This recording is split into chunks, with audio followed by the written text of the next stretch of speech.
Right, so this one's going to be fun. So this one's all around professional salespeople and professional salespeople versus the rest, right? Now where did I say? No, it wasn't a quote I saw. It was an interview. I'll find the interview and I'll link it down below.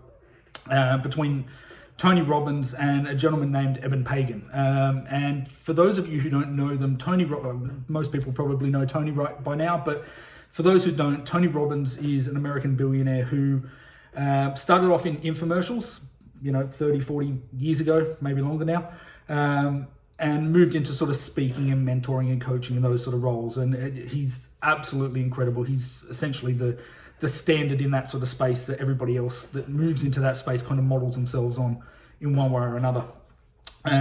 Incredible guy. And if you haven't seen any of his stuff, or even if you have, it's, go back and read. Like I'm always watching Tony Robbins. His content's incredible. And the other guy's Eben Pagan, and I truly hadn't heard of Eben prior to watching this interview. And I've seen the interview half a dozen times now over the last, couple of years or however long. And he's a marketer, so he's an American guy again. He's in the marketing space, and he got started selling dating advice. He wrote an ebook, and he runs into that in the interview. And as I say, I'll find it and I'll post the links below. They kind of cut the interview. I think it goes for about 2 hours, but they cut it into 4 different sort of half-an-hour videos. So I'll chuck them below. But he's incredible. But and this video, this video is now kind of come from one of the lines that he says in that interview with Tony, and it's around professional salespeople and how they interact with clients versus, I don't want to say unprofessional salespeople, but the rest, let's say, the standard, the majority. And look, this video isn't, oh my God, Rob's a professional salesperson, everybody else is rubbish. It's not that at all. I've still got plenty that I can learn as well, and I always am trying to learn, and hence the YouTube thing, right? That's basically what I do. So most nights I'm sort of up working 8, 9, 10, 11, whatever time I finish working, but I've always got YouTube playing in the background. And there's always some sort of business, whether it's Gary Vaynerchuk or Tony Robbins or Ray Dalio or one of those sort of guys that I'm kind of listening to in the background while I'm working away. And this video came up again. As I said, I've seen it a bunch of times, but it came up again a couple of nights ago, so I thought, look, I'll watch it again. But one of the things that Eben talks about there, and he references himself, and I think we've all been in that position, I know I have definitely, is around scarcity. That idea of, you need to be able to win this client. Oh my God, I need to win this client. I need to win this deal. I can't, miss out on this deal or whatever. And once you get beyond that level of scarcity, and the true sales professionals aren't afraid to walk away from a deal, or aren't afraid to lose a deal, or, aren't afraid to see a client going to a competitor if the competitor's got the best deal. And that's something that, again, I've used it a bunch of times, and it's something that it truly makes sense, because I've been on both sides, right? I've been in that scarcity situation where I'm just all about, I've got to get this deal, I need to get, I can't lose this deal, and then I've got to move on to the next one, I've got to get that one. And, you're always in that scarcity mindset, you're always chasing. Whereas once you move beyond that and you get into that more of a professional sales environment, it's more about truly understanding. And as I said, I'll link to the interview, and Eben explains it. The way he explains it is brilliant. But it's essentially what you're trying to do is you want to understand the needs of the client, right? And it's not about pain points necessarily, to me anyway. And this is my take on it, right? I could be wrong, and people will have different opinions, but this is my take on it. Is you want to understand the client's needs, their true needs.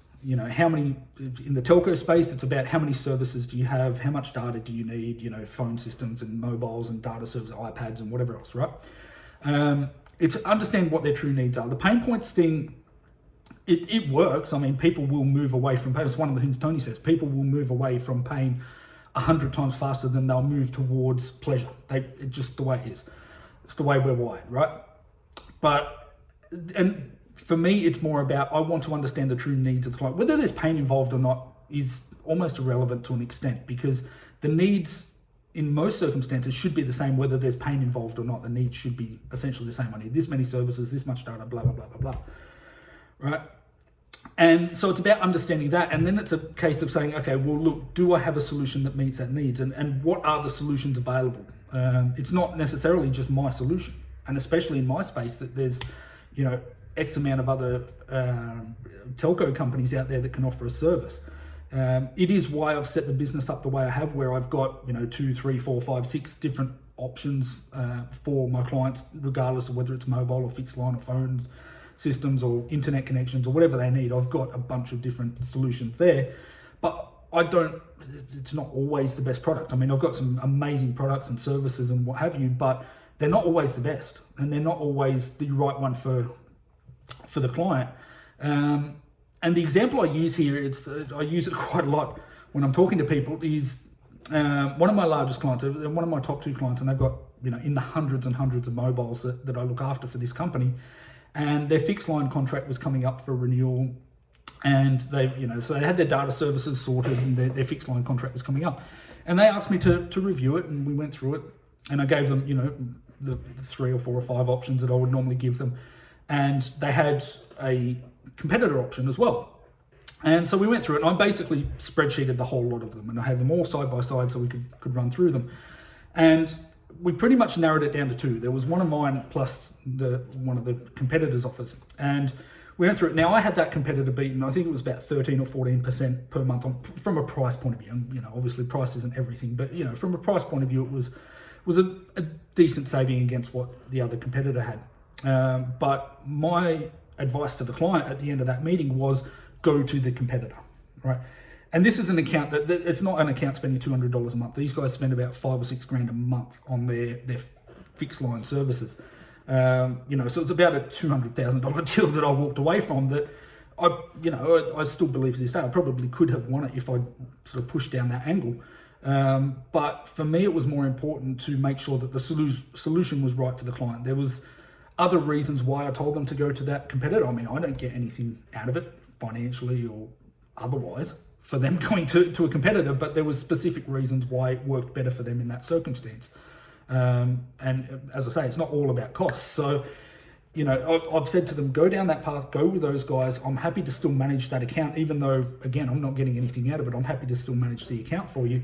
And, when that contract's up, then we revisit it again. And maybe at that point, my product's the right one. Maybe it's not. Either way is fine. And it's when you get to that level of, I get professionalism. I don't know what the right word is. Maybe professionalism, maybe something else. But you're not living in scarcity anymore. You're not at that stage where you can happily walk away from a client that's spending $5 or $6 grand a month, which for a business of my size is a very good size account, right? But you can happily walk away from that because you can recognize that they're getting the right deal from a competitor, and that's more important than me getting the short-term win of bringing on that extra revenue at the moment. So, and again, we revisit it in a couple of years, 3 years when that contract's up, and we have a look at it again from there. So that was just something, and as I say, I'll link below to the interview because it's definitely worth looking at, and whether you can actually use some of the information that Eben and Tony impart in that interview for your own business. I dare say you can, because between those two, they're both incredible. And I've actually started following Eben as well after watching that interview the first time a couple of years ago. But yeah, look, if any comments or questions or what have you, feel free to leave them below. As always, I'm always happy to have a look at the feedback and certainly will reply to you. But yeah, have a look at the interview with Tony and Eben. Absolutely brilliant interview, and have a look at their other content as well. They're both amazing individuals and highly recommend looking at them. So look, hope you guys got some value out of this, and look forward to bringing you another video next week. Thanks guys. Cheers.